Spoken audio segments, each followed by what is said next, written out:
বাচ্চাদেরকে যদি আলেম বানাইতে চান তাহলে আপনাকে কি করতে হবে? এলাকার যারা আলেম উলামা আছে, এগুলো আমার কথা না, এটা আমি বলছি তালিবুল মুতাআল্লিম নামক ওই কিতাব থেকে, যেটা আজকে থেকে 850 বছর আগের কিতাব প্রায়।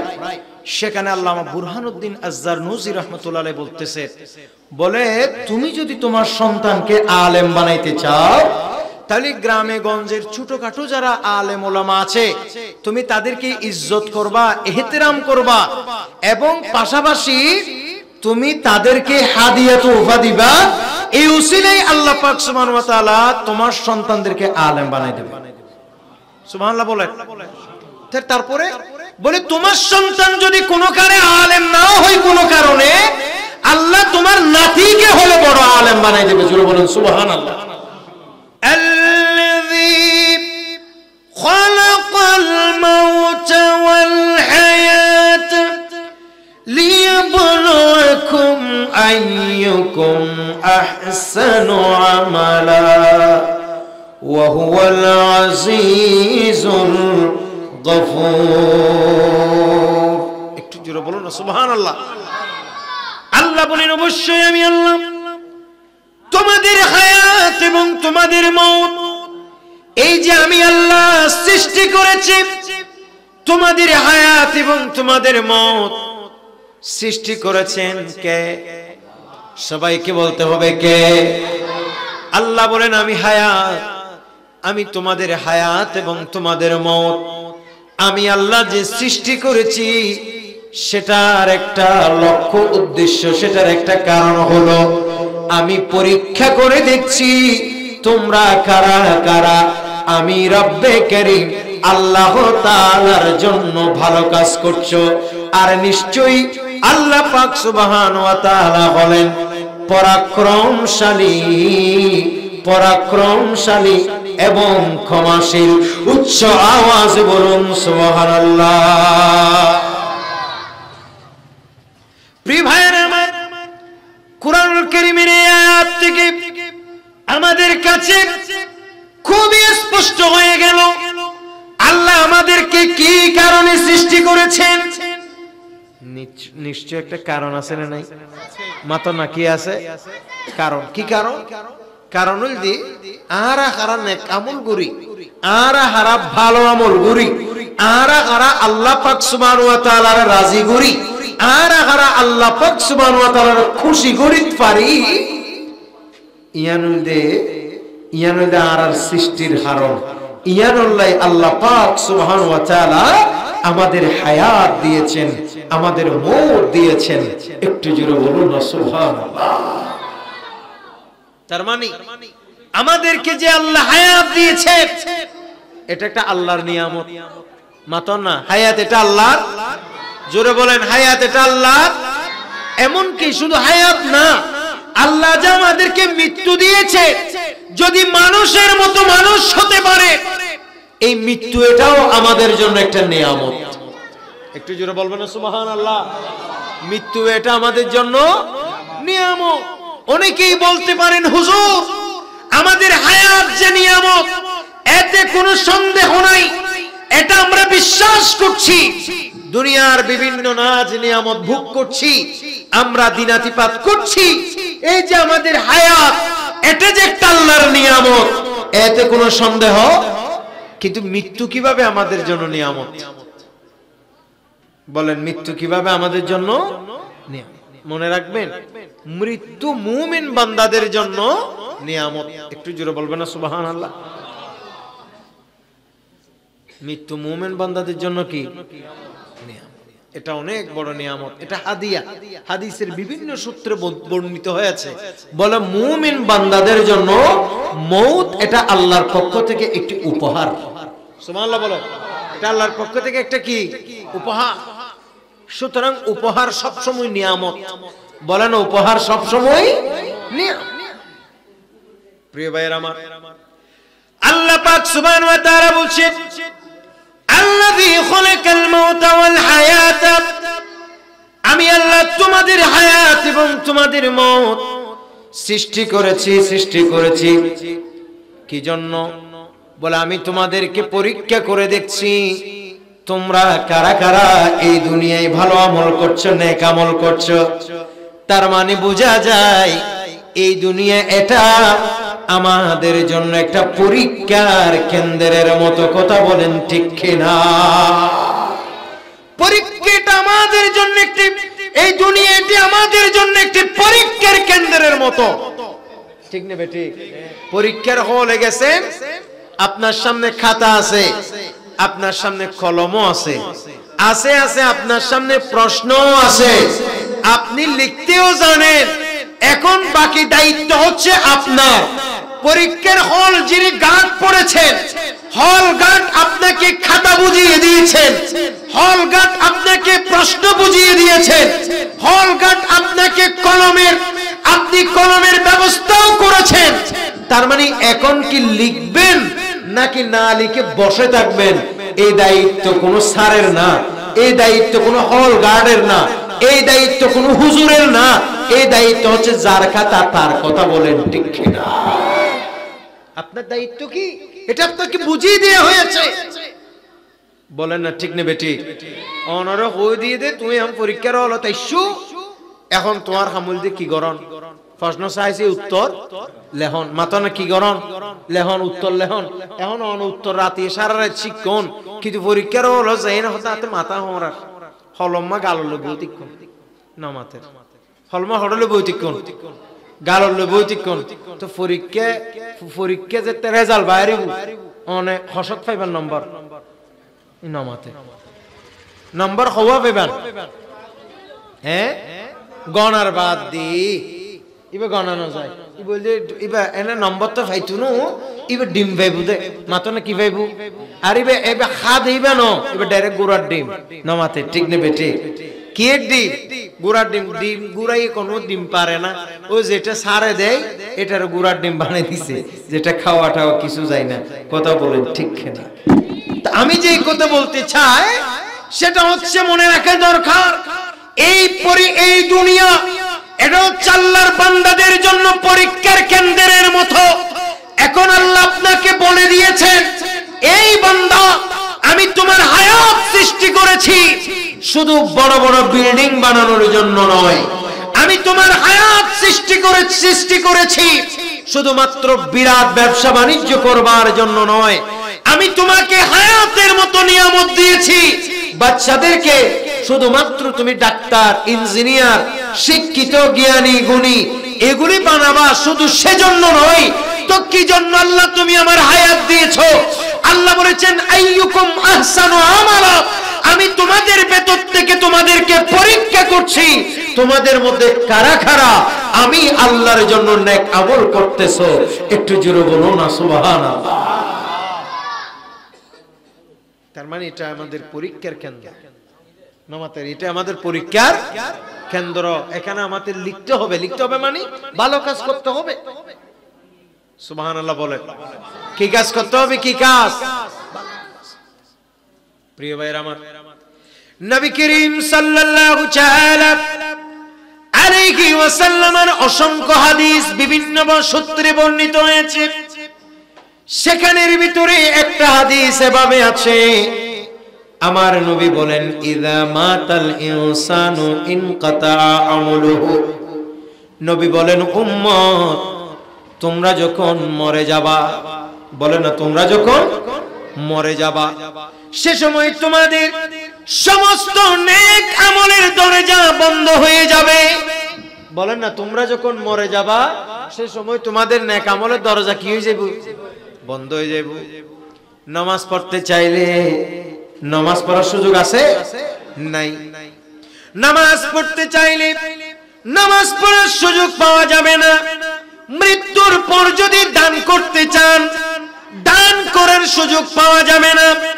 মৃত্যুর পর যদি হজ করতে চান কবর থেকে উঠে হজ করার সুযোগ পাওয়া যাবে না। এমনকি যাবে না আপনি যে কোনো কাজ যদি করতে চান সেটা আর কোনোদিন সম্ভব নয়। আমার নবী বলেন উম্মত সমস্ত নেক আমলের দরজা বন্ধ হয়ে যাবে, শুধুমাত্র তোমার কবরে তিনটি নেক আমলের দরজা খোলা থাকবে। উচ্চ আওয়াজ বলুন সুবহানাল্লাহ। আরেকটু জোরে বলেন না সুবহানাল্লাহ। কয়টি? মাত্র না হওয়া তিন দরজা শুধু খোলা থাকবে, আর বাকি সব, কথা বলেন, বাকি সব বন্ধ। এই জন্য যা করবেন এই দুনিয়া থাকতে করতে হবে। এই দুনিয়াটা চিরস্থায়ী ঘর নয়। পৃথিবী আমার আসল ঠিকানা নয়, মরণে কি দিক মুছে দিবে, মরণে কি দিক মুছে দিবে আমার সকল পরিচয়। পৃথিবী আমার আসল ঠিকানা নয়। সালাতুল আলাইকুম সালাম ইয়া হাবিবাল্লাহ। এবার সকলে বলেন মারহাবা। আপনার নেক আমল করতে হবে মরে গেলে নয়, জিন্দা থাকা অবস্থায়। একটু জোরে বলুন না সুবহানাল্লাহ। কি থাকা অবস্থায় করতে হবে? জিন্দা থাকা অবস্থায়। তো আমার নবী বলেছেন, উম্মত তোমরা যখন মরে যাবে তোমার সমস্ত নেক আমলের দরজা বন্ধ হয়ে যাবে। বলেন না, তোমার সমস্ত নেক আমলের দরজা বন্ধ হয়ে যাবে, কিন্তু তোমার শুধুমাত্র কয়টা দরজা খোলা থাকবে? তিনটা দরজা। এই তিন দরজাই তুমি যদি নেক আমল করে থাকো, তুমি কবরে যাওয়ার পরেও তোমার কবরের মধ্যে সওয়াব যেতে থাকবে। একটু জোরে বলুন না সুবহানাল্লাহ। জীবন যখন আছে এই তিনটা আমল খুঁজে খুঁজে করার চেষ্টা করে।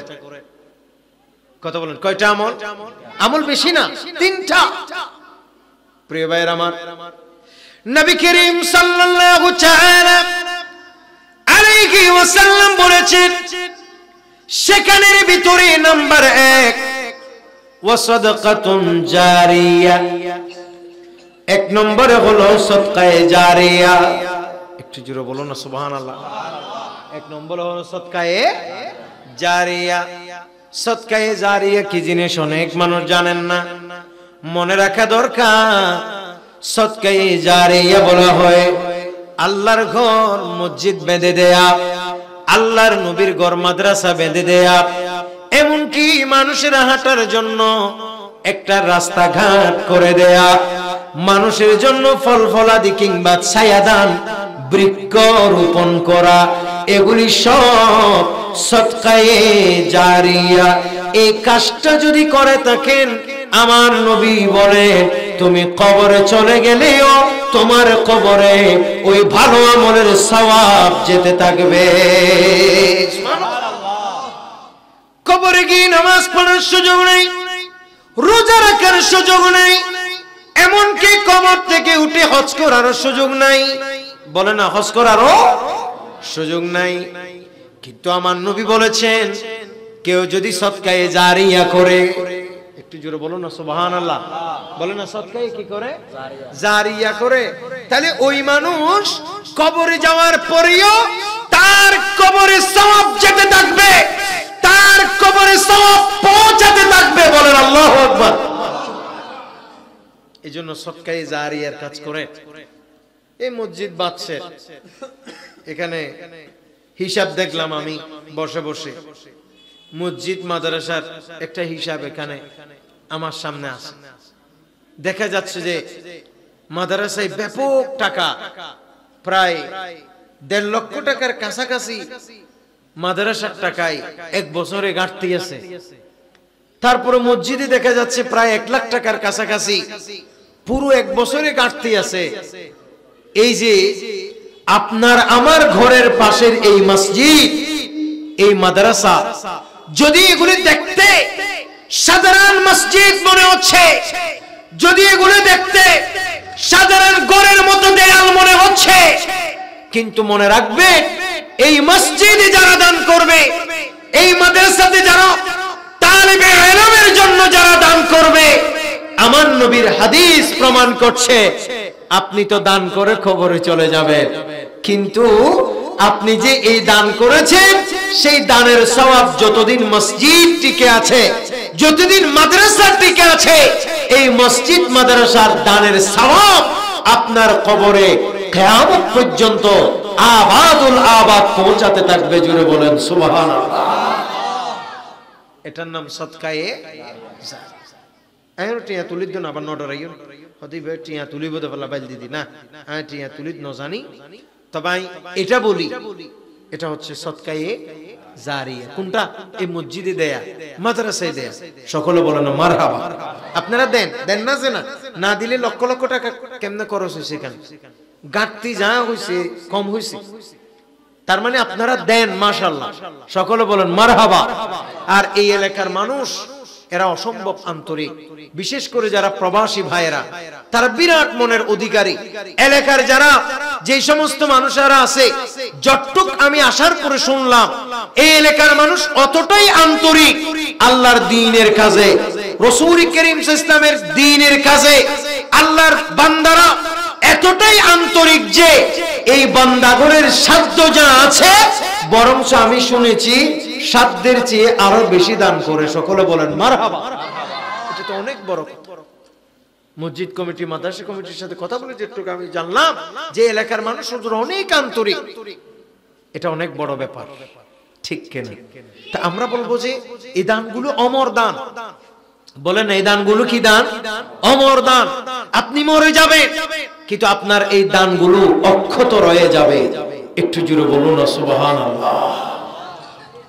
প্রিয় ভাইরা আমার, 2 নম্বরে নবী করিম সাল্লাল্লাহু তাআলা আলাইহি ওয়াসাল্লাম বলেছেন, ওই এলম যে এলম মানুষের কল্যাণ করে। একটু জোরে বলুন না সুবহানাল্লাহ।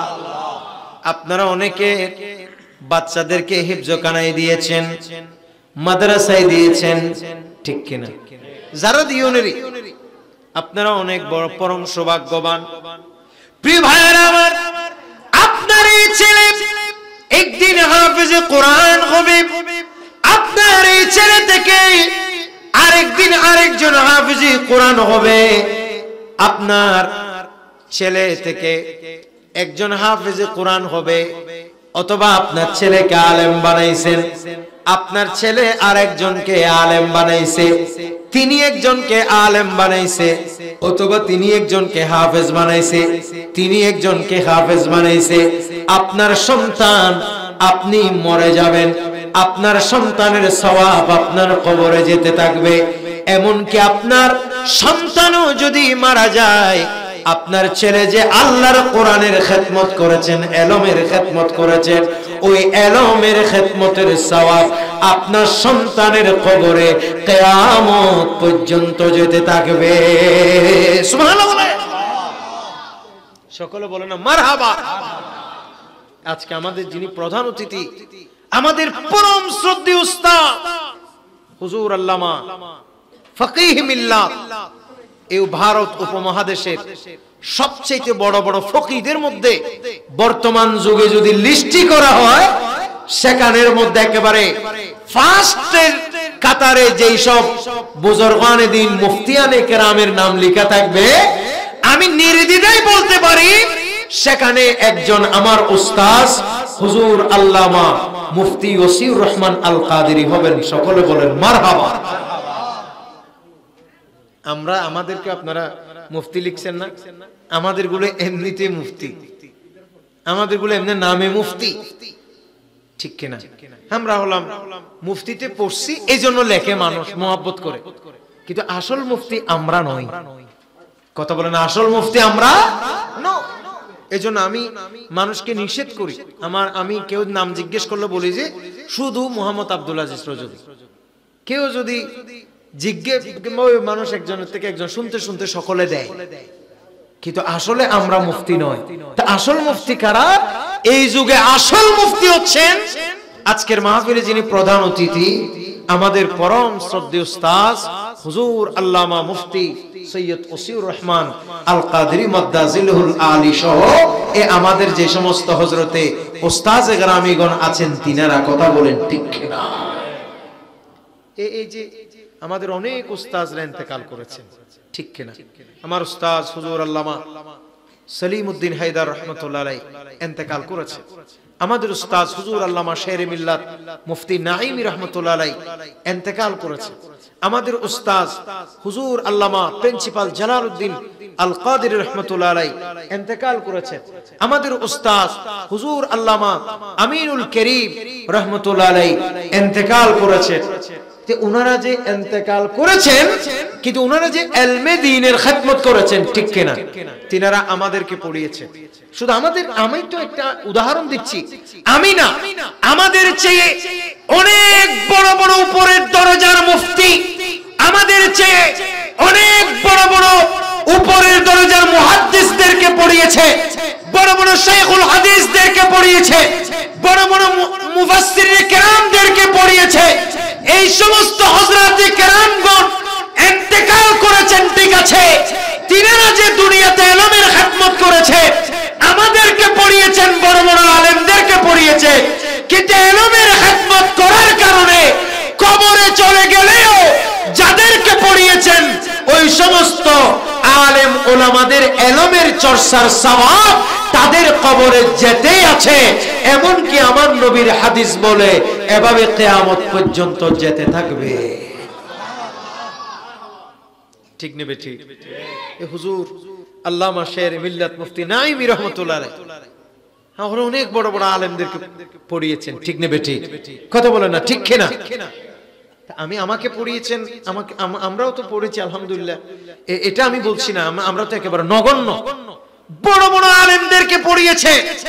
তো হুজুর আল্লামা শেরে মিল্লাত মুফতি নাঈমি রাহমাতুল্লাহ আলাইহি হয়তো এখন নাই, কথা বলেন এখন জাহিরি হায়াতে নাই, কিন্তু মনে রাখা দরকার এই জাতীয় যত বুজুর্গ আলেম উলামা আছেন যারা ইলমে দ্বীনের খিদমত করেছে, আমার নবী বলেন ওই ইলমের খিদমত করার কারণে ওই মানুষ কবরে চলে গেলেও ওই ইলমের যে খিদমত করেছেন সেই সওয়াবের দরজা তার কবরে খোলা আছে, কিয়ামত পর্যন্ত ওই দরজা দিয়ে কবরে সওয়াব পৌঁছাতে থাকবে। জোরে বলেন সুবহানাল্লাহ। মানে ভালো কাজের ভিতরে এই যে ইলমে দ্বীনের চর্চা করা, ইলমে দ্বীন অর্জন করা, এটাও অন্যতম ভালো কাজ ঠিক কিনা? এটা শুধু ভালো কাজ না, আপনি মরে গেলেও এই ইলমের সওয়াব কবরে, কিন্তু কবর থেকে মরবে না, এই কবরের মধ্যে যাইতে থাকবে, যাইতে থাকবে, যাইতে থাকবে। একটু জোরে বলুন না সুবহানাল্লাহ। এইজন্য বাচ্চাদেরকে আলেম বানাবে, বাচ্চাদেরকে হাফেজে কোরআন বানাবে। আমার নবীর বহু হাদিসে এসেছে, আল্লাহর হাবিব সাল্লাল্লাহু আলাইহি বলছে কিয়ামতের ময়দানে যেই সমস্ত বাবারা তারা তাদের ছেলেদেরকে হাফেজে কোরআন বানাইছে, মাত্র কি বানাই দেয়? হাফেজে কোরআন বানাই যে বাবাই যে মাই হতে হাসরের ময়দানত মা বাপ দুনুয়ার বলে আল্লাহ তাআলা নূরের টুপি পরাই হাসরবাসীর সামনে স্পেশাল মিম্বরত বসাই সম্মানিত করে। তো বহুত মানুষ আছে যে ফুয়া হাফেজ বানাই কিন্তু বাপে আলহামদুলিল্লাহ ভালো করে পড়ি, এলা আছে না নাই? কিন্তু ফুয়ারে বানাই দেওয়া ইয়ান হলে এবার সম্মান ইয়ান বাড়াই দিব তখনে, জোরে মাতো নখনে। দামির সাথে লাগলেনি দামি হয়ে যায় দামি, তাই তো আশিক করতে চাই হৃদয়ে নবী প্রেমের খনি। দামির সাথে লাগলেনি দামিও হয়ে যায় দামি, তাই তো আশিক করতে চাই হৃদয়ে নবী প্রেমের খনি। আরে জানে সে লিপ নবী প্রেমে, জানে সে লিপ নবী প্রেমে মিলে আল্লাহ মহান রে, নবী আমার জান রে, নবী আমার প্রাণ বলুন, নবী আমার রে আমার প্রাণ ওরে আশিক গণের আতার খোরাক আশিক গণের আশিক গণের দিলের খোরাক নবীর গুণ গান রে নবী আমার জান রে নবী আমার প্রাণ সালাতুন সালামুন ইয়া হাবিবাল্লাহ এবার সকলে বলেন না মারহাবা তাহলে দামির সাথে লাগলে আল্লাহ তার দাম বাড়ায় না কমায় জোরে বলেন না বাড়ায় না কমায় এই কিয়ামতের ময়দানে হাফেজে কোরআনদের মারা অনেক মা আছে অনেক বাবা আছে এই ভালো করে সূরা ফাতিহাও পড়তে জানে না কিন্তু কোরআনকে তো মোহাব্বত করে বাচ্চা যখন পেটে এসেছে তখন থেকে মান্নত করে ফেলেছে আল্লাহ রে তুমি যদি আমাকে যদি একজন সন্তান দান করো আমি আমার এই সন্তানটাকে আমি পবিত্র কোরআনুল কারীমের হাফেজ বানাবো একটু জোরে বলবেন না সুবহানাল্লাহ এই বাস্তবেই যখন বাচ্চা জন্ম হইছে কোন সময় 1 বছর হয় বাবা মা এটা বরদাস্ত করতে পারে না আমার ছেলে বড় হয় না কেন আমার ছেলে বড় হয় না কেন কোন সময় 2 বছর হয় আমার ছেলে বড় হয় না কেন কোন সময় 3 বছর হয় আমার ছেলে বড় হয় না কেন কোন সময় 4 বছর হয় কোন সময় 5 বছর হয় এমন কি অনেক বাবা মা এমন পর্যন্ত দেখেছি 3 বছরের বাচ্চারা পর্যন্ত অনেক সময় হেফজখানাতে ভর্তি করাইতে নিয়ে আসে হুজুর কষ্ট হইলো আমার এটার একটু রাখতে পারেন কিনা দেখেন আমার বড় শখ আমার ছেলেটা যেন হাফেজে কোরআন হয় একটু জোরে বলুন না সুবহানাল্লাহ এটা আমি নিজে দেখছি আমাদের মাদ্রাসা আছে আমরা নিজেরা দেখি আলহামদুলিল্লাহ আমার তো এখানে একটা মাদ্রাসা আছে আপনাদের এই যে চট্টগ্রামের কাপ্তাই হ্যাঁ এই যেখানে গোলাপের দোকান বলে একটা জায়গা আছে না কাপ্তাই রোডের মাথায় ওই কাপ্তাই রাস্তার মাথায় ওখানেও আমার একটা দর্শে নিজামি হিফজখানা মাদ্রাসা আছে আলহামদুলিল্লাহ তা আমরা জানি অনেক বাবারা 3-4 বছরের বাচ্চা পর্যন্ত নিয়ে আসে মাথায় এটা আসে না যে কিরা আর হইবে তো শুনো ইবেটা তাইতারি বনে না পারে ইয়ের মাথা নই ইবে মা বাবা তো ভিতরে ঢুকিয়ে দে আর হইবার আবেজ বানাইতে চাই কেন ডর কই সুবহানাল্লাহ ন হয় ইন কিল্লাই বেতুন হারানি বেতু কোরআনের মোহাব্বত সবাই বলেন না কিসের মোহাব্বত কোরআনের মোহাব্বত তো আল্লাহর নবী বলে আমার নবী বলেছেন বলে যেই সমস্ত মারা বাবারা সন্তানকে হাফেজে কোরআন বানিয়েছে কিয়ামতের ময়দানে আল্লাহ ওই বাবা মাদেরকে নূরের টুপি পরাইয়ে আলিদা উঁচু মিম্বর বানিয়ে ওই মিম্বরের মধ্যে বসাবেন আল্লাহর বান্দারা জিজ্ঞেস করবে কোটি কোটি হাসরবাসী আল্লাহকে বলবে আল্লাহ ওসব বান্দা কারা ওসব বান্দিনী কারা যাদেরকে তুমি আজ নূরের টুপি পরাই সম্মানিত করেছো বলে তারা হচ্ছে ওই সমস্ত বাবা মা ওই সমস্ত বাবা মা যেসব বাবা মারা নিজের ছেলে মেয়েদেরকে হাফেজে কোরআন বানিয়েছে আর একটু জোরে বলেন না সুবহানাল্লাহ সুতরাং এলমের চর্চা করাবে ইন তো বাম্মার ফজিলত ফুয়ার ফজিলত কি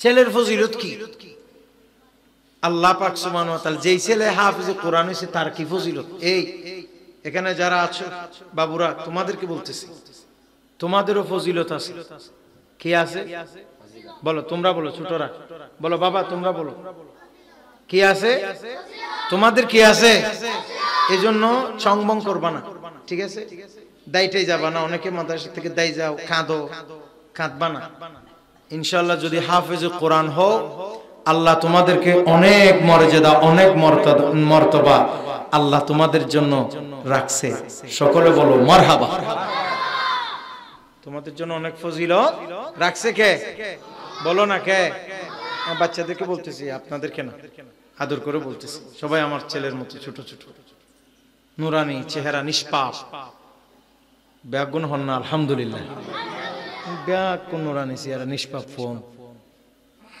এদেরকে দেখলে আমার দিল ঠান্ডা হয়ে যায় আমি মাদ্রাসার তালেবে ইলমদেরকে হাফেজে কোরআনদেরকে হিফজখানে যারা পড়ে তাদেরকে অনেক বেশি ভালোবাসি আমার ইচ্ছে করে বাংলাদেশে যত হাফেজের ছাত্র আছে হিফজখানায় পড়ে সবাইকে যদি আমি খাওয়াইতে পারতাম আমার টাকা দিয়ে আমার থেকে মনে হয় ভালো লাগতো, এরকম লাগে। তো আল্লাহ তো এই তৌফিক দেয় নাই, এই জন্য এটা ইচ্ছে পোষণ করি আল্লাহ যেন তৌফিক দান করে। হাফিজে কোরআনের খেদমত করে এটা সহজ কথা না। তো এই যে যারা আজকে হাফিজি পড়তেছে, এই জন্য তোমাদেরকে বলতেছি আব্বা, কখনো তোমরা মাদ্রাসা থেকে পালাই যাবা না, কথা বুঝছো? হ্যাঁ, যদি কোনো কারণে তোমাদের মাদ্রাসায় যদি অন্যায় আচরণ তোমার সাথে কেউ করে, তাহলে এটা তুমি ঘরে গিয়ে তোমার মা বাবার সাথে শেয়ার করবে, আমাকে অন্যায় আচরণ করছে, বা তোমার উস্তাজের সাথে শেয়ার করবে, হুজুর আমার সাথে এই ধরনের কাজ করা হচ্ছে, এরকম করলে হুজুর এখানে পড়া আমার জন্য কঠিন হবে, এভাবে বলবা। অত্যন্ত আদবের সাথে, বিনয়ের সাথে, মা বাবাকে যেভাবে বলা উচিত সেভাবে বলবা।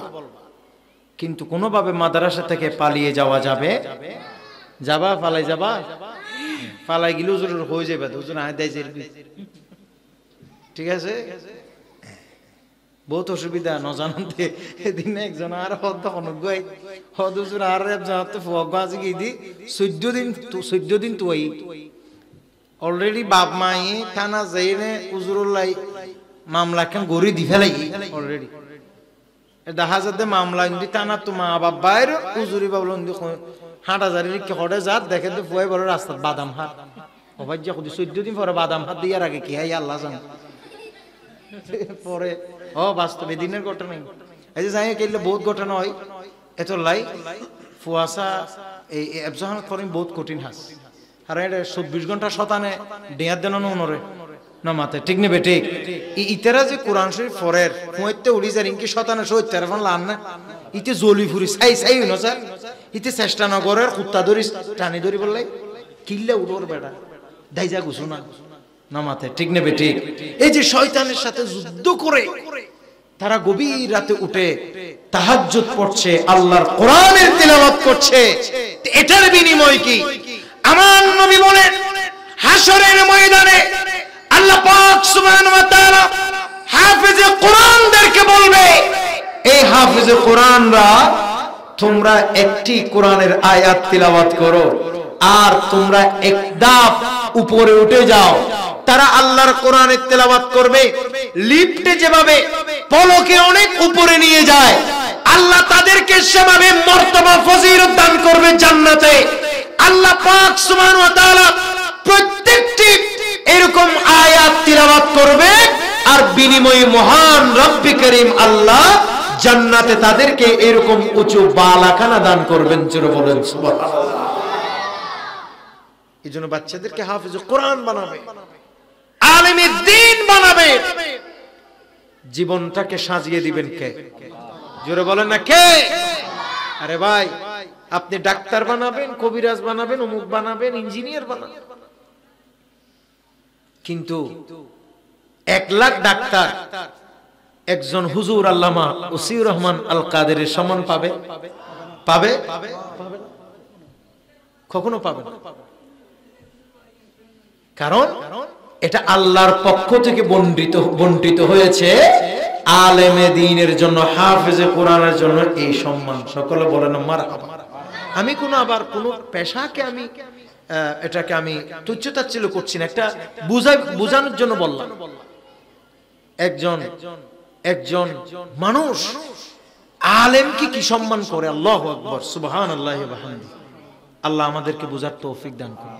আমরা তো আলেম হইতে পারি নাই, এই শুধু আলেমের যে পোশাক আছে, লেবাস আছে, এই লেবাসের কারণে যেখানে যাই সেখানে সম্মান।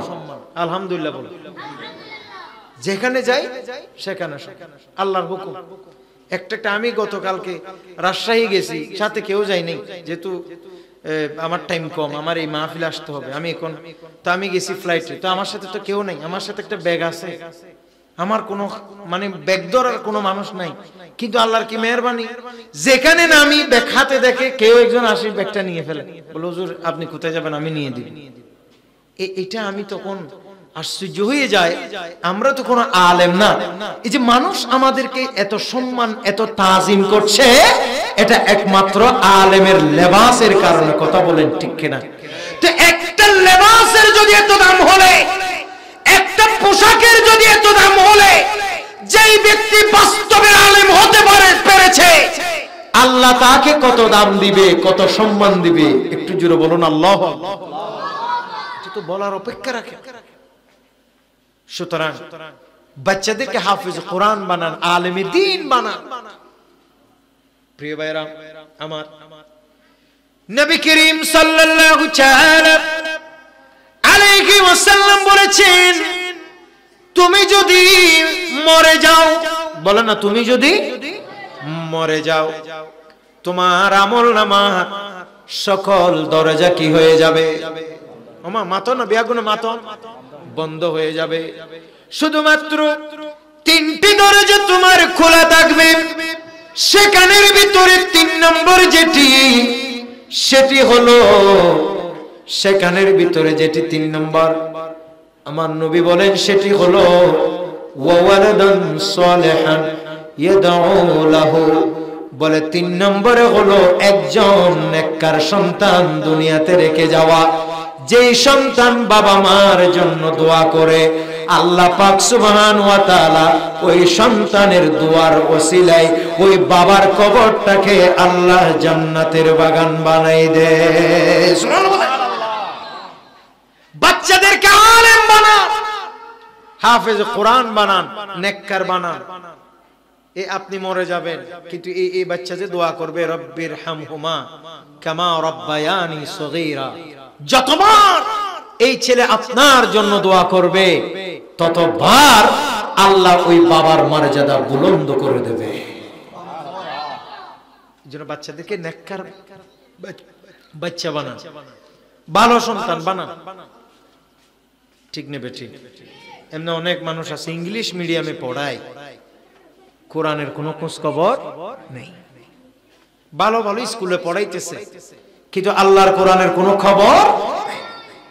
হাসবি রাব্বি জাল্লাল্লাহ মা ফি কলবি গায়রুল্লাহ, নূর মুহাম্মদ লা ইলাহা ইল্লাল্লাহ, নূর মুহাম্মদ সাল্লাল্লাহ। बरगा जिसने कहा ता आना बशरुन उसने, बरगा जिसने कहा ता आना बशरुन उसने, मनरानी भी कहा ता मुझे मालूम न था।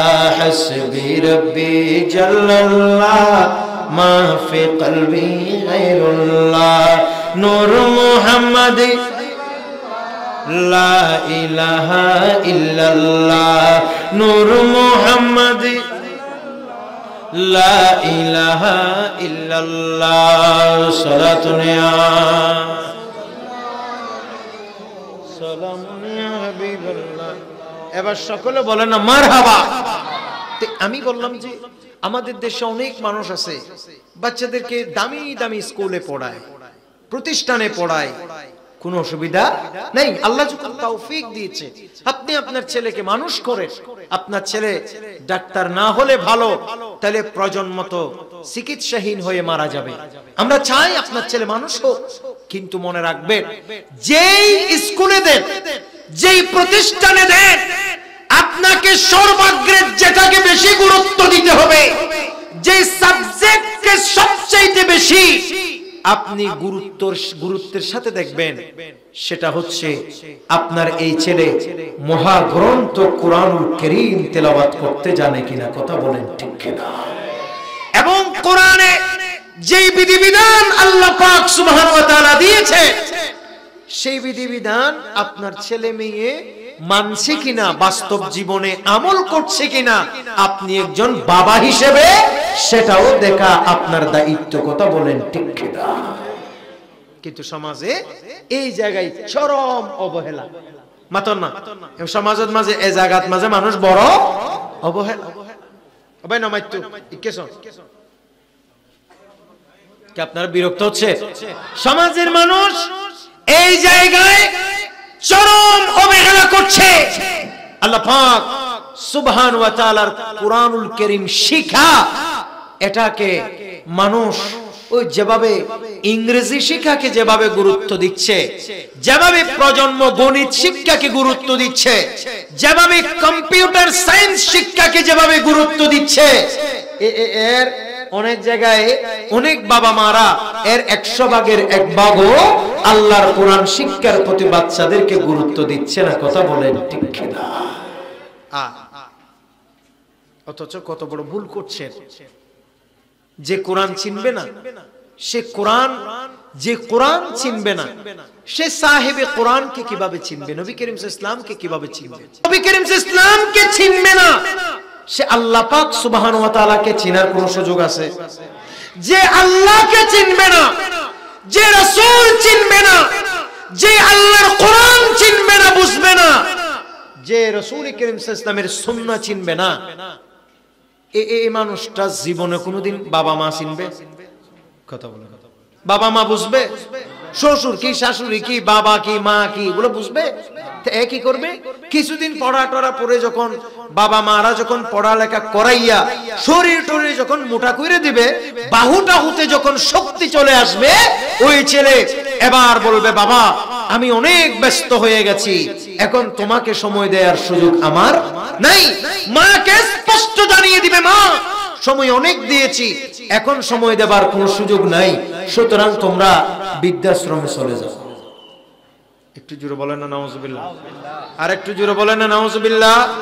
এজন্য আমি আপনাদেরকে অত্যন্ত বিনয়ের সাথে বলি, আপনারা অনেকেই অভিযোগ করে, হুজুর আমার ছেলে আমাকে মানে না। অনেকেই বলেন, হুজুর আমার ছেলে মেয়েদেরকে অনেক পড়াশোনা করিয়েছি, বাবা মাকে মানে না। কথা বলে না, বাবা মাকে মানে না, বাবা মাকে চিনে না। আমি আপনার কাছে প্রশ্ন রাখতে চাই, বাবা মাকে চিনানোর আগে আপনার ছেলে মেয়ে আল্লাহকে চিনে? বলেন না ঠিক না বেটি? যেই ছেলে আল্লাহ চিনবে, আল্লাহ চিনবে না, যেই ছেলে নবী চিনবে না, যেই ছেলে কোরআন চিনবে না, যেই ছেলে আমার নবীর সুন্নাহ চিনবে না, বলেন তো ভাই সেই ছেলের কাছে সেই ছেলে বাবা মা চিনবে? কথা বলেন না, বাবা মা চিনবে? আর যে আল্লাহ চিনবে, যেই বাবা মা ছেলে মেয়েকে আল্লাহ চিনে শিখাবে, আর ওই বাবা মা থেকে আর ছেলেরে বলতে হবে না, ফুট এখানে আরা বুড়ো গেলে আরা সাইজ ইয়া কম ফুটতো না মাতে, ঠিক না বেটি? এটা বলতে হবে না, বাবা তোমাকে তো আমি আল্লাহ চিনাইলাম, নবী চিনাইলাম, এবার তুমি আমরা বুড়ো হয়ে গেলে একটু আমাদেরকে চিনিও, আমাদের কথা খেয়াল রাখিও, এটা আর বলতে হবে না। ছেলে মেয়ে অটোমেটিকলি বুঝে যাবে যে আল্লাহ চিনবে, যে রাসূল চিনবে, যেমন নবী করিম সাল্লাল্লাহু আলাইহি ওয়াসাল্লামের আদর্শ চিনবে, বুঝবে, ওর জীবনে কোনদিন সে আল্লাহ এবং রাসূলের সাথে যেভাবে আল্লাহ এবং রাসূলকে ভালোবাসছে, আল্লাহ এবং রাসূলের শানে বিয়াদবি হবে জেনে সে জীবনে কোনদিন বাবা মার নাফরমানি করবে না। কথা বলেন ঠিক কিনা? এইজন্য আমি আপনাদেরকে অত্যন্ত বিনয়ের সাথে বলি, বাচ্চাদেরকে মানুষ করেন। কথা বলেন না, কি করেন? মানুষ করেন, মানুষের মতো মানুষ করে। সন্তান তো জন্ম গরু, ছাগল, সিগাল, কুকুর, বিড়াল সবাই দেয়, কিন্তু সবাই নীতি নৈতিকতা শিক্ষা দিতে পারে না। তো নীতি নৈতিকতা শিক্ষা দিতে পারে কারা? মানুষেরা। কথা বলেন না, কারা? মানুষেরা। এজন্য মানুষ এত দামি, এজন্য মানুষ এত সম্মানী। আপনি আপনার ছেলে মেয়েকে নীতি নৈতিকতার শিক্ষা দেন, স্কুলে পড়াবেন, অসুবিধা নাই, যেখানে পড়ান, কিন্তু আগে আপনার ছেলে মেয়েকে আল্লাহ চেনাতে হবে, আমার রাসূলের ইশক ও মুহাব্বত চিনাইতে হবে, আহলে বাইতে রাসূলের ভালোবাসা চিনাইতে হবে, শিখাইতে হবে, আমার নবীর আদর্শের কথা শিখাইতে হবে। তাহলে সে জীবনে কোনোদিন যে আল্লাহ চিনবে, যে রাসূল চিনবে, সে কখনো বাবা মার সাথে নাফরমানি করতে পারে। তাহলে এই জন্য মানুষের মতো মানুষ করে। হুজুর আল্লামা হাকিমুল উম্মত মুফতি আহমদ ইয়াহিয়া নাঈমি রাহমাতুল্লাহ আলাইহি এই ঘটনার তাফসীরে নাঈমির একেবারে শুরুর দিকে নোট করেছেন, বলে আল্লাহর নবী সাইয়্যিদুনা ঈসা আলাইহিস সালাতু সালাম একদিন এক সফরে বাইরে ছিল। কথা বলে না, কোথায় বাইরে ছিল? সফর। তো সফরে বাইরে হয়ে তিনি যাচ্ছিলেন একটি কবরের পাশ দিয়ে, দেখতেছেন ওই কবরে ভয়ঙ্কর আযাব চলতেছে। কথা বলে না, কি চলতেছে? কোথায় কোথায়? কবর উপরে না ভিতরে? ভিতরে আযাব চলে যে, এটা সাইয়েদনা ঈসা আলাইহিস সালাম দেখেছেন কোথা থেকে? উপর থেকে। এই ক্ষমতা দেখার জন্য দান করেছেন কে? আল্লাহ চাইলে পারে কি পারে না? প্রিয় ভাইরা আমার, আল্লাহর নবী ঈসা রূহুল্লাহ আলাইহিস সালাতু ওয়াস সালাম চলে গেলেন তিনি তিনার কাজে। আর চলে যাওয়ার পরে হযরত ঈসা রূহুল্লাহ আলাইহিস সালাম মনে মনে আক্ষেপ করছেন, জানি না এই বান্দা কি অন্যায় করেছে, কেন তার কবরে তো শাস্তি হইতেছে। নবী ঈসা আলাইহিস সালাম যে কাজে গিয়েছিলেন সেই কাজ শেষ করে আল্লাহর নবী ঈসা রূহুল্লাহ আলাইহিস সালাম ওই রাস্তা দিয়ে আবার ব্যাক করলেন, আবার আসতেছেন। দেখা যায় বড় আশ্চর্য, যে কবরে সকাল বেলা আযাব চলতে দেখেছে, সন্ধ্যা বেলা দেখা যায় ওই কবরবাসীকে আল্লাহ তাআলা মাফ করে দিয়েছে। জান্নাতি বালাখানায় ওই বান্দা আরাম করছে। আল্লাহ নবী ঈসা আলাইহিস সালাম মহান রব্বে কারীমের কাছে হাত তুলে দিলেন, আইবার ইলাহি, আমি যাবার সময় দেখলাম এ কবরবাসী প্রচন্ড কবরে আযাব চলছিল। আয় আল্লাহ, আমি তোমার কাছে জানতে চাই, যে মানুষটাকে যাওয়ার সময় কবরের ভিতরে ভয়ঙ্কর আযাবে দেখেছি, আস্তে আস্তে দেখলাম কোনো আযাব তার কবরে নাই। আল্লাহ এমন কি আমল করেছে, এমন কি করেছে, এমন কি ভালো কাজ করেছে, যে ভালো কাজে তুমি সন্তুষ্ট হয়েছো, তার জীবনের গুনাহ মাফ করে দিয়েছো। হে আল্লাহ, সেটা একটু আমি জানতে চাই। আল্লাহ পাক বললেন, হে ঈসা রূহুল্লাহ, শোনো, এই মানুষটা ছিল বড় গুনাহগার। কথা বলেন, এই মানুষটা ছিল বড় গুনাহগার। এই মানুষটা পাক্কা একজন শরাবী ছিল, মদদি ছিল, ভয়ঙ্কর একজন নেশাগ্রস্ত মানুষ ছিল, যার ফলশ্রুতিতে তার মৃত্যুর পর আমি রীতিমতো তার কবরে আযাব দিতে শুরু করছি। কিন্তু এই লোকটা মরে যাবার সময় স্ত্রী ছিল গর্ভবতী। বলেন, স্ত্রী ছিল গর্ভবতী। স্ত্রীকে ওসিয়ত করেছে, হে আমার বিবি, আমি যদি মরে যাই, বলেন আমি যদি মরে যাই, তোমার গর্ভ থেকে এই সন্তান যদি দুনিয়াতে আসে, তুমি ওই ছেলেটাকে ঘরে বসাই রাখবা না, তুমি এই ছেলেটাকে আল্লাহর দ্বীনি শিক্ষায় শিক্ষিত করবা। উচ্চ আওয়াজে বলুন সুবহানাল্লাহ। আরেকটু জোরে বলেন সুবহানাল্লাহ। বলে, কিসের শিক্ষায় শিক্ষিত করবা? আল্লাহর দ্বীনি শিক্ষায় শিক্ষিত করবা। সেই সময় তো ঈসা আলাইহিস সালামের যুগ, সেটা কোরআনের যুগ ছিল না, সেটা ইনজিল শরীফের যুগ ছিল। তো হযরতে ঈসা আলাইহিস সালাতু ওয়াস সালাম কে আল্লাহ তাআলা বলছেন, এই লোকটা স্ত্রীকে ওসিয়ত করতে মইরা গেছে, আর এই স্ত্রীর পেট থেকে বাচ্চা একটা জন্ম হইছে। বাচ্চা ধীরে ধীরে যখন বড় হইছে, তাকে ইনজিলের শিক্ষায় শিক্ষিত করতে, আল্লাহর দ্বীনি শিক্ষায় শিক্ষিত করতে স্বামীর কথা অনুযায়ী স্ত্রী মাদ্রাসায় ভর্তি করে দিয়েছে। আর কেন ডর করে কন্যা সুবহানাল্লাহ। স্ত্রী যখন মাদ্রাসায় ভর্তি করে দিছে, মাদ্রাসায় সব ছেলেদের বাবা আসে, আসে না? কিন্তু যার বাবা নেই তার কি বাবা আসে? তো অনেক ছোট ছোট বাচ্চা আমি এমনও দেখছি, আমার কলিজা ফেটে যায়, বিশ্বাস করবেন। অনেক মারা বলে, হুজুর ওর কিন্তু বাবা নাই, এটা যেন ও না জানে। আল্লাহর কসম, এরকম আমার কয়েকজন ছাত্র আছে, ছোট হিফজখানায় পড়ছে, যে তারা বলতেছে, হুজুর তার যে বাবা নাই এটা যেন সে কোনোভাবে না বুঝে, এবং কেউ যেন তার থেকে বারবার জিজ্ঞেস না করে তোমার বাবা কই, বাবা, এগুলো বলার দরকার নেই তার। সে যখন বড় হবে, এখন তার মনটা ভেঙে যাবে, সে বড় হলে আস্তে আস্তে জানবে। একটু জোরে বলবেন না সুবহানাল্লাহ। বিরাট ব্যাপার। আর দেখবেন যে বেশিরভাগ গরিব অসহায় মানুষের ছেলেগুলাই আল্লাহর দ্বীনি শিক্ষায় শিক্ষায় অর্জন করতে আসে। বেশিরভাগ নামাতে ঠিক নেবে ঠিক।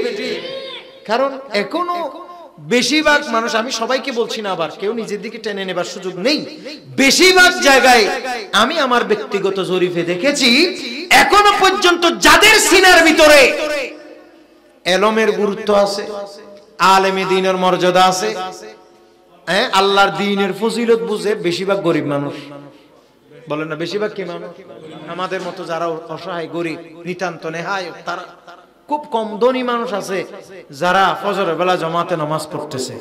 খুব কম ধনী মানুষ আছে যে মানুষটা বলতেছে আমার অট্টালিকা সম্পদ, এই সম্পদ খাওয়ার কোনো মানুষ নাই, আমার একটা ছেলে যেটা হইছে এটাকে আমি বড় আলেম বানাবো, আমার ছেলে বাদশার মতো করে আলেমে দ্বীন হয়ে এই দ্বীনে এই দুনিয়ার মানুষদেরকে দ্বীনের কাজ আহ্বান করবে। একটু জোরে বলুন সুবহানাল্লাহ। এরকম মানুষ বর্তমান সমাজে খুব বেশি নাই, নাই নাই একদম নাই। ও ফাইলে কি রে ফুয়া ঘরে ডাক্তার ঘরে ইঞ্জিনিয়ার ঘরে কবিরাজ ইনটি বানাই মাইয়া গো জিবা আসি বারে দিবল্লা আলেম জামাই কো তো হয় তো ইবা আলেম জামাই কি তেরি বড় নমাতে ঠিক নেবে ঠিক জামাই কি। এইজন্য সন্তানকে আলেম বানান, এটা হচ্ছে সবচেয়ে চালাকি কাজ, সবচেয়ে চতুর মানুষের পরিচয়। রিজিকের মালিক কে? জোরে বলেন না কে? সবচেয়ে বেশি মানে আলেম বানানো দরকার বড় লোকের ছেলেদেরকে, এটা আমার গবেষণা। কারণ গরিবের ছেলেরা অনেক সময় হক কথা বলতে পারে না, কারণ তার নাই কোনো প্রভাব প্রতিপত্তি, তার নাই কোনো টাকা পয়সার কোনো শক্তি, তার নাই কোনো সামাজিক কোনো শক্তি, তার কোনো কিছু নাই, যার ফলশ্রুতিতে এই গরিবের ছেলে অন্যায় কাজ দেখলে এই অন্যায় কাজ আর কই না পারে কিলেই তো হদাবাজি অন্যায় হলে তো আসরি কেন যাইব বাত তো হাই নমাতে ঠিক নেবে ঠিক। ফেরো চিন্তা বিয়াগুণ তো আছে না, হদ্দেরই তাওয়াক্কুল তো আল্লাহ এই বেগিন ঠিক আছে, কিন্তু এর ভিতর গো ফেরো দান্দা আছে না নাই? তুইবা কত হইবি বাক্যতা ইবে তো টিয়া ওইবে তো কেনে ফার্ম 40 দি টিয়া লই যাইব এ চিন্তাটা আইব নমাতে ঠিক নেবে ঠিক। তো লাইট ডন মেনশন ফুয়া সবচেয়ে বেশি আলেম বানন দরকার, কারণ ডন মেনশন ফুয়া আছে তা আলেম হইব, ইবে তক কথা কইতে আর কোনোদিন ডর ন লাগিব, ইবে কইব দে আতে তোমার দতিন আর দরকার আছে না, আর দত খজনে পরে নমাতে ঠিক নেবে ঠিক। ইবে কইবে আর দত আর গর খজনে পরে তোমার দতর গুলি মারো, তুমি এখন যে কাজ করছো এটা কোরআন বিরোধী, তোমরা এখন যে কাজ করতেছে এটা হাদিস বিরোধী, তোমরা এখন যে কাজ করতেছে এটা অন্যায়, তোমরা এখন যে কাজ করতেছে এটা জুলুম করছো। আমি তার দীপ্ত কণ্ঠে প্রতিবাদ করছি বলে একমাত্র সবচাইতে বেশি প্রতিবাদ করতে পারবে একমাত্র বড় লোকের ছেলেরা, যার থেকে পরের পকেটের দিকে কোনো নির্ভরশীলতা নাই। কথা বলেন ঠিক কিনা? আজ দিনটা এভাবে ধ্বংস হয়ে যাচ্ছে। আমরা বেশিরভাগ আমি আমার কথা বলছি, বড় লোক তো আছে আলহামদুলিল্লাহ, বেশিরভাগ বড় লোক আছে। আমাদের মতো যারা গরিব গণ্য মানুষ আমরা তো সহজ হক কথা বলতে পারবো, আর হইলে তো দশ যাইব নামাতে ঠিক নেবে ঠিক। এতলাই উরুষের নামে যত আজে বাজে আড্ডাখানা দুনিয়ার যত বন্ডামি সিটারি বাটপারি অনেকে করে, আছে না নাই? সবাই করে না, অনেকে করে। এখানে তো হয় না আলহামদুলিল্লাহ, আমি তো দেখতেছি, আমরা তো আপনাদেরকে চিনি, আপনারা কেমন মানুষ, আপনাদের এখানে হয় না। কিন্তু বেশিরভাগ জায়গায় বর্তমান সময়ে যদি হুজুরি হঠাৎ তুই এখানে নাম হন কে নাম কা হন করে ফেসবুকত গুতো দেয় ন দেখো আল্লাহর গজব পরে কিছু খাদো গিয়ে না, শুধু আর কবে তখন নাম হওয়া হড়ে দিকো কে নাম কা হন পরে তুই ফেসবুক গুতাইলে নফর, এটা দুনিয়ার হতাইন কোজারাই চলে নামাতে দে ঠিক নেবে ঠিক। সুন্দর সুন্দর মাইয়া ফসো বিসাইতের ফেসবুক কুলি কুলি হড়ে কি চলে রে ন দেখো, শুধু না হইলে হদ্দ কর। এই জাজ এত অন্যায়, এত অপরাধ চলছে, এরপরে আমরা অধিকাংশ মানুষ তাদের প্রতিবাদ করতে পারি না। কারণ কি? আমরা তোকে ফেডর কি আছে, চিন্তা আছে, খোদা বাজে আয় যদি এ হতা কি হই আর দত যাবি তো দত গিলি আর কোনে চাইব, যার বুঝে দূরের নামাতে ঠিক নেবে ঠিক। এত লাই এই জন্য আমি সবাইকে বলি যে সবচেয়ে যারা আমি বড় লোকদেরকে বলি বাচ্চাদেরকে আলেমে দ্বীন বানান। আল্লাহ আপনাকে টাকা দিয়েছে, আল্লাহ আপনাকে পয়সা দিয়েছে, আল্লাহ আপনাকে ধন দৌলত দিয়েছে, আপনার ছেলে আলেম হলে দাওয়াত পড়তে যাইতে হবে না, আপনার ছেলে আলেম হলে আরেকজনে 5টা টাকা দেবে, সেদিকে তোয়াজ করতে হবে না। আপনার ছেলেকে যেহেতু আপনি বাবা হয়ে স্বাবলম্বী করে দিয়েছেন, আপনার ছেলের কাজ হচ্ছে চিন্তা মুক্ত ভাবে ইলমে দ্বীন অর্জন করে, বড় বড় আলেমদের সোহবত অর্জন করে সমাজে ইলমে দ্বীনের আলো জ্বালানো। কথা বলেন ঠিক কিনা?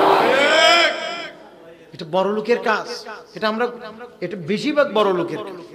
কিন্তু সমাজ এখন উল্টো। জিবা এডো ভিতরে দাহাজাতে ফুয়া জিবা কেনা চোখ তো ঠিক নেই, আর আছে বেড়াছা তোর আছে মরেছা, বহুজন আছে যে ইবাদে কই দে মাদ্রাসা গম্মা নদের গমজ্ঞ আছে, গম্মার স্কুল দি ফেলা নামাতে ঠিক নেবে ঠিক বেগুনের ন কিছু কিছু ক্ষেত্রে হইতে আর কি। কিন্তু বাজি মনত রাইবার আল্লাহ জিবা দিবানি বইতে সবচেয়ে মুহাব্বত হইবে। একরা ডরবের হন না সুবহানাল্লাহ। সাইয়্যিদুনা ইউসুফ আলাইহিস সালাতু ওয়াস সালাম ছিলেন হযরত ইয়াকুব আলাইহিস সালামের সন্তানদের মধ্যে সবথেকে প্রিয়, মুহাব্বতের। এটা আল্লাহর রাস্তায় উৎসর্গ হয়েছে। কথা বলেন ঠিক কিনা? অনেক দিন বাবার অগুচরে আল্লাহ পাক সুবহানাহু ওয়া তাআলা বিভিন্ন ভাবে রেখেছে। হযরত ইসমাঈল আলাইহিস সালাম আল্লাহ পাক সুবহানাহু ওয়া তাআলার নবী, হযরত ইব্রাহিম আলাইহিস সালামের সবচেয়ে আপন, সবচেয়ে প্রিয় এই মুহাব্বতের ছেলেকে আল্লাহ পরীক্ষা করতেছে, দেখি সবচেয়ে প্রিয় জিনিসটা আমি আল্লাহর জন্য কুরবানি করব। আর একটু জোরে বলেন না সুবহানাল্লাহ। এই জন্য ছেলে যেটা একটু নিরস এটা না, যেটা সবচেয়ে সরস এটা দেন আল্লাহর দ্বীনে। একটু জোরে বলবেন না সুবহানাল্লাহ। ইয়া না আল্লাহ গুসুতে লাগবে না ওনারা কিছু কিছু ক্ষেত্রে, সব ক্ষেত্রে নয়, সব ক্ষেত্রে এগুলো নয়। একজনের ছেলে একটা আছে, আল্লাহ যা দিছে বিভিন্ন জায়গায় পায়ে ডিস্টার্ব হতে পারে, হাতে ডিস্টার্ব হতে পারে। আমি ওর কথা বলছি না, ওকে আল্লাহ রাস্তায় দিয়েছেন, এটা তো অনেক বড় কাজ করছেন। বলেন না ঠিক নেবে ঠিক?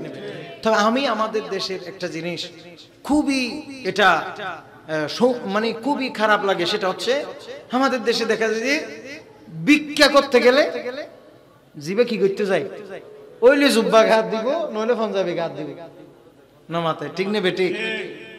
বড় আছে কি কথা, হ্যাঁ অবাক হয়েছে কি আস্তাগফিরুল্লাহ আস্তাগফিরুল্লাহ, বড় আশ্চর্য না? ইবিকে ভিখারির পোশাক না মাথায় মাথা না, এটা কি ভিখারির পোশাক?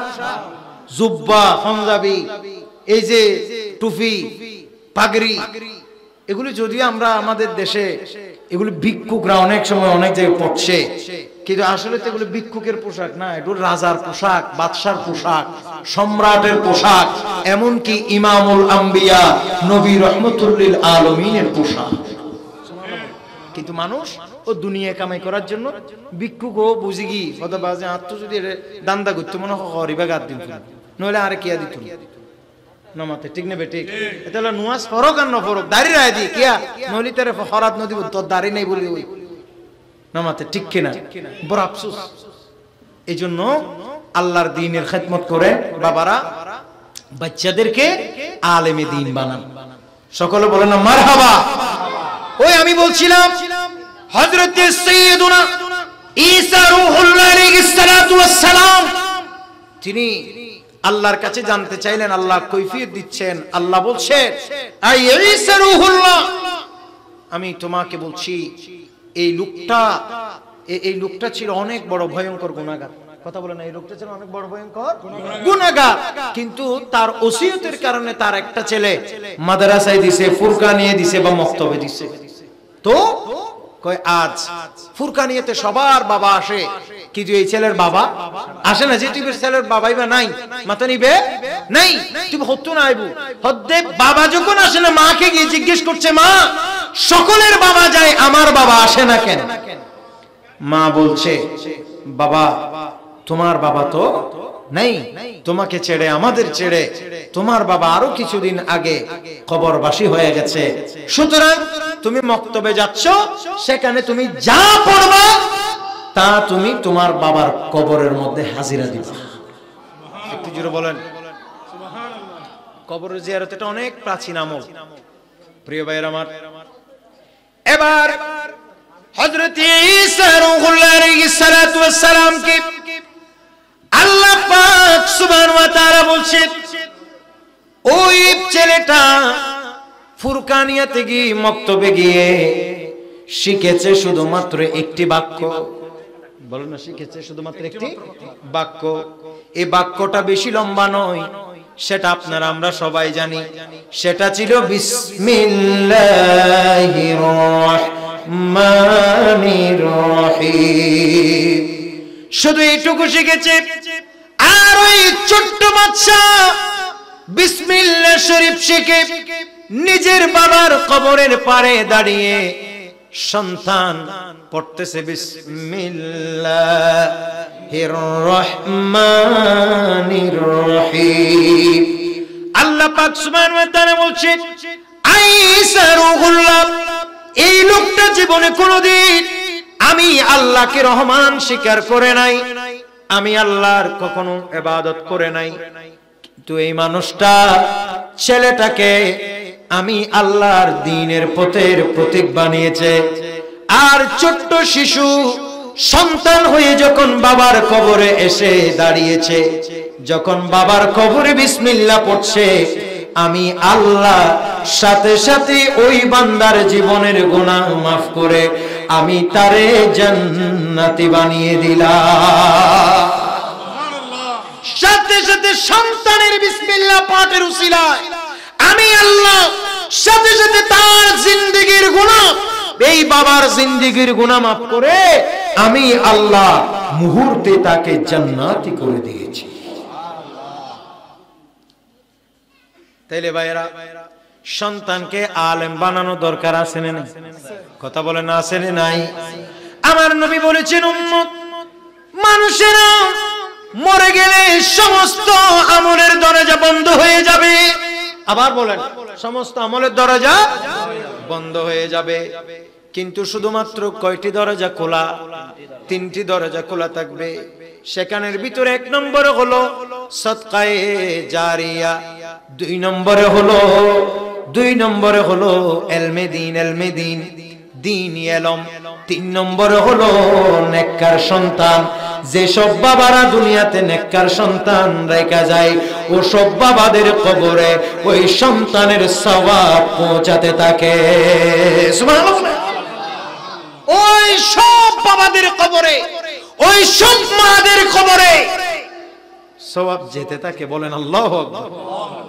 এই জন্য বাচ্চাদেরকে আলেম বানা, নেক কাজ করে, ভালো কাজ করে, আল্লাহর দ্বীনে খরচ করে, এরকম মাহফিলে মৌলুদে মানুষের তাবাররুকে, মানুষের খাবার দাবারে সাধ্য অনুযায়ী সহযোগিতা করে।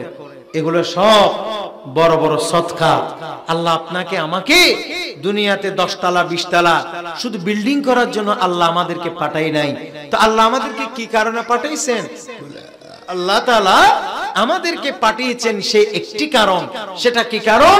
বলে সেটা হচ্ছে আইয়ুকুম আহসানু আমালা, তোমাদের মধ্যে কে আল্লাহর ভালো কাজ করছো, তোমাদের মধ্যে কে আল্লাহর বেশি বেশি নেক কাজ করছো, সেটা পরীক্ষা করার জন্য। একটু জোরে বলুন না সুবহানাল্লাহ। এই দুনিয়াটা পরীক্ষাগার। আপনি আর আমরা তো এগুলো তো সব বলে আমরা যে দুনিয়াদারি যা করতেছি এগুলো একটাও আমাদের আপন হবে না। এই দুনিয়ার আপন জনা আজকে আছে কালকে নাই, দয়ার নবী মায়ার নবী আপনা সদায়, আপনা সদায়, এমন আপন নবী যার নাই তুলনা, যে জন হবে আপনা সেই তো মদিনা, যে জন হবে আপনা সেই তো মদিনা। কার লাগিয়া কান্দরে মনে, কার লাগিয়া বান্দ বলো, কার লাগিয়া কেউ তো তোমার আপন, কেউ তো তোমার আপন হবে না না না না, যে জন হবে আপনা সেই তো মদিনা। সালাতুন ইয়া সালামুন ইয়া হাবিবাল্লাহ ইয়া রাসূলুল্লাহ উনজুর হালানা ইয়া হাবিবাল্লাহ ইসমা ক্বালানা। সালাতুন ইয়া সালামুন ইয়া হাবিবাল্লাহ। এবার সকলে বলেন মারহাবা। তাহলে এই জন্য ভালো কাজ করবে। দুনিয়াতে সবসময় কি কাজ করতে হবে? ভালো। আজে বাজে কাজ, গালিগালাজ এগুলি করা যাবে না। আর অনেকেই আছেন বাচ্চাদেরকে আলেম বানাইতে চান। বাচ্চাদের আলেম বানান, হাফেজ বানাইলে আগে বাচ্চার বাপকে মাকে শুদ্ধ হতে হবে। সুবহানাল্লাহ বলবেন আপনারা। কি করতে কি হতে হবে? আগে বাবা মাকে কি হতে হবে? শুদ্ধ হতে হবে। কিরকম? আপনি বাবা হয়ে যদি বাচ্চার সামনে গালিগালাজ করে, বাচ্চার সামনে যদি গালিগালাজ করে, আপনি মা হয়ে যদি বাচ্চার সামনে আপনি যদি আপনার স্বামীর সাথে উচ্চবাচ্য করে গালিগালাজ করে, তাহলে এই ছেলে কি আদব কায়দা শিখবে? এই ছেলে কি আর আলেম হবে? এই জন্য বাচ্চাদের সামনে কখনো স্বামী স্ত্রীর মধ্যে মনোমালিন্য হয়, সুবিধা অসুবিধা হয়, এগুলো দুজনের মধ্যে মেনটেন করে নিতে হবে ভাই। কোনোভাবে এটা এমন করা যাবে না যে আপনি মানে স্বামী এজন্য গালিগালাজ করবে, এটা করা যাবে। আজকে থেকে 850 বছর আগের কিতাব, আমি প্রায় সময় কিতাবের কথা বলি, সেটার নাম হচ্ছে তালিমুল মুতাআল্লিম। এটা লিখেছেন আল্লামা বুরহানুদ্দিন আয-জারনুসি রাহমাতুল্লাহ আলাইহি। তিনি বলছে কেউ যদি নিজের সন্তানকে যদি আলেম বানাইতে চায়, বলেন না, কেউ যদি নিজের সন্তানকে কি বানাইতে চায়? আলেম বানাতে চায়, তাহলে সে যেন গ্রামের যারা অপ্রসিদ্ধ ছোটখাটো আলেম উলামা আছে, ওই আলেম উলামাদেরকে যেন ইজ্জত সম্মান করে এবং ওই আলেমদেরকে যেন হাদিয়া তোহফা দেয়। এই আলেমদেরকে হাদিয়া তোহফা দেওয়ার কারণে, ছোটখাটো আলেম উলামাদের ইজ্জত সম্মান করার কারণে আল্লামা বুরহানুদ্দিন আয-জারনুসি রাহমাতুল্লাহ বলছে, বলে আল্লাহ তোমার সন্তানকে বড় আলেম বানাই দিবে। সুবহানাল্লাহ। বলে কোন কারণে যদি তোমার সন্তান বড় আলেম না হলে, অন্তত তোমার সন্তান বড় আলেম না হলে তোমার নাতি হলে একদিন বড় আলেম হবে। সুবহানাল্লাহ বলে। বাচ্চাদেরকে যদি আলেম বানাইতে চান, কথা বলেন, কি বানাইতে চান? আলেম। তাহলে আপনাকে কি করতে হবে? এলাকার যারা আলেম উলামা আছে, এগুলো আমার কথা না, এটা আমি বলছি তালিমুল মুতাআল্লিম নামক ওই কিতাব থেকে, যেটা আজকে থেকে 850 বছর আগের কিতাব প্রায়। সেখানে আল্লামা বুরহানুদ্দিন আয-জারনুসি রাহমাতুল্লাহ আলাইহি বলতেছে, বলে তুমি যদি তোমার সন্তানকে আলেম বানাইতে চাও, তাহলে গ্রামে গঞ্জের ছোটখাটো যারা আলেম ওলামা আছে, তুমি তাদেরকে ইজ্জত করবা, ইহতিরাম করবা, এবং পাশাপাশি তুমি তাদেরকে হাদিয়া তোহফা দিবা। এই উসিলাই আল্লাহ পাক সুবহানাহু ওয়া তাআলা তোমার সন্তানদেরকে আলেম বানাই দেবে। সুবহানাল্লাহ বলেন। তারপরে বলে তোমার সন্তান যদি কোনো কারণে আলেম না হয়, কোনো কারণে, আল্লাহ তোমার নাতিকে হলে বড় আলেম বানাই দেবে। জোরে বলেন সুবহানাল্লাহ। আমি এটার বাস্তবতা, এটা তো আমরা কিতাবে পড়ছি, কিন্তু এটার আমি বাস্তবতা শুনছি আমার হুজুর কিবলার, আমার উস্তাজ গ্রামী হুজুরের জবান থেকে। হুজুর সবসময় বলেন, হুজুরের আব্বাজান মরহুম মাগফুর ইসহাক রহমাতুল্লাহ আলাইহি, হুজুর কিবলা অনেকবার বলেছেন, আমরা হুজুরের জবান থেকে শুনেছি যে হুজুর কিবলার আব্বাজান কি পরিমাণ তালেবে ইলমদেরকে সম্মান ইজ্জত করতেন। আল্লাহু আকবার। এবং আমি তো ছোটবেলা থেকে বড় হয়েছি মানে কুলগাঁও হুজুর আল্লামা হাশিমি রহমতুল্লাহ আলাইহির এরিয়াতে, হুজুর কেবলার বাড়ির আশপাশে। এখানে তো হুজুর কেবলার আব্বাজানকে চিনেন এরকম অসংখ্য মানুষ সাক্ষ্য দিয়েছে তিনি কি পরিমাণ আলেমদেরকে মুহাব্বত করতেন, তালেবে ইলমদেরকে মুহাব্বত করতেন। তা আমার আসলে জানা হয়ে গেল হুজুর কেন এত বড় আলেম হলেন এবং হুজুর কেবলার আরেকজন ভাই আছেন, তিনিও আমাদের উস্তাদ হুজুর আল্লামা সৈয়দ হাফিজ সৈয়দ মোহাম্মদ আজিজুর রহমান আল কাদেরী মাদ্দাজিলুল আলী, যিনি হুজুর কেবলার ছোট ভাই, তিনিও জামিয়া আহমদিয়া সুন্নিয়া আলিয়ার সিনিয়র আরবি প্রভাষক, আমাদের উস্তাদ, তিনিও অনেক বড় আলেম। তা আমি বুঝতে পারলাম এই যে এক গড়ের মধ্যে এত বড় বড় মাপের উঁচু মাপের দুইজন বড় বড় আলেম হওয়া, আবার হুজুরের সন্তান যিনারা আছেন তিনাদের কথা আমি বললাম না, এই যে দুইজন এত বড় বড় যুগশ্রেষ্ঠ আলেম হওয়া, এটা একটা বাবা জানের পক্ষ থেকে প্রাপ্ত মিরাসও বটে। একটু জোরে বলুন না সুবহানাল্লাহ। এই জন্য আমিও আপনাদেরকে বলবো, আপনারা অনেক সময় দেখি যে আমরা যারা দূর থেকে ওয়াজ নসিহত করতে আসি, আমাদেরকে ফু ফা বু বা করে রিসিভ করেন, খুব সম্মান ইজ্জত করেন যতক্ষণ থাকি।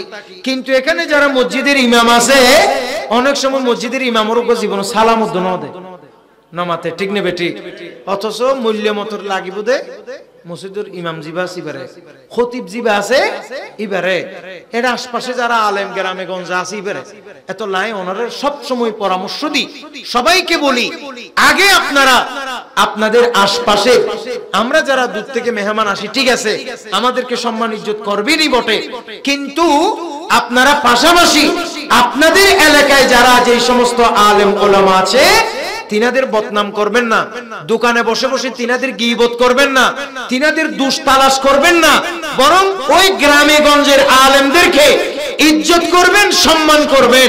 আল্লাহ আজ না হয় কাল আপনার ছেলেকেও আলেমে দ্বীন বানাবে। আর কোন কারণে যদি আপনার ছেলে আলেমে দ্বীন নাও হয়, পরিবেশগত কারণে, বিভিন্ন পারিপার্শ্বিক কারণে, আল্লাহ চাহে তো আপনার পরবর্তী বংশে নাতিদের মধ্য থেকে হলেও আল্লাহ একজন আলেম হলে বানিয়ে দেবেন। সবাই বলেন ইনশাআল্লাহ। সুতরাং কোনদিন আলেম উলামার গীবত পরনিন্দা করবেন, এটা হোক ছোট আলেম হোক বড় আলেম। বড় আলেম তো প্রশ্নই আসে না, ছোট আলেম হলে। মুকাশিফাতুল কুলুবে ইমামে গাজ্জালী রাহমাতুল্লাহ আলাইহি স্পষ্ট বলেছেন, বলে যেই ব্যক্তি আলেম উলামার গীবত পরনিন্দা করবে, কিয়ামতের ময়দানে ওই ব্যক্তি বেঈমান হয়ে উঠবে। একটু জোরে বলেন না নাউজুবিল্লাহ। সুতরাং আলেম ওলামার ইজ্জত, সম্মান, তাজিম এটা কোনোভাবে আমাদের দিল থেকে কমতে পারবে না। যাই হোক, আমাকে বলা হয়েছে আরো কিছুক্ষণ বলতে, আমি বলবো না, যেহেতু হুজুর কিবলা আছেন এখানে, ফেসবুক ইউটিউবে অনেক মানুষ দেখছে, এগুলো সবাই মনে করবেন যে আমি হুজুর কিবলাকে বসাই কষ্ট দিচ্ছি, এটা আমি জানি। তো আসলে আমি বলার কারণে হয়তো 2-4 মিনিট কথা বলেছি। আমি সকলের, বিশেষ করে আমার উস্তাদ গ্রামের কদমে দোয়া চাচ্ছি, এবং আমার ভুলের জন্য আমি যে কথাগুলো বলেছি হয়তো আমার কোনো কথা মিস্টেকও হতে পারে, সেজন্য ক্ষমা চেয়ে আমি সকলের দোয়া চেয়ে এখানেই বিদায় নিচ্ছি। ওয়া মা আলাইনা ইল্লাল বালাগ। আসসালামু আলাইকুম ওয়া রাহমাতুল্লাহি ওয়া বারাকাতুহু।